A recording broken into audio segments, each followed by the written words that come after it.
Maskini hana rafiki. Maskini ni mtu wa kukataliwa.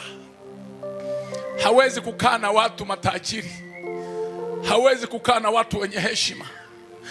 Masikini anadharauliwa, wanamtupa, wanamwacha. Hata kama wanafanya kikao hawezi kumwita, maana hawezi kuwasaidia.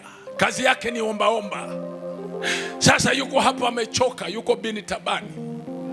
Nani amsaidie kiwete? Hakuna aliyemsaidia.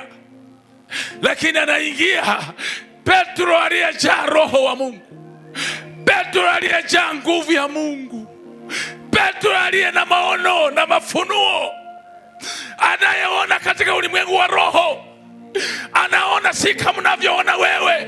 Wewe unaona kwa nje, lakini Bwana anaona ndani, anautazama moyo wa mwanadamu.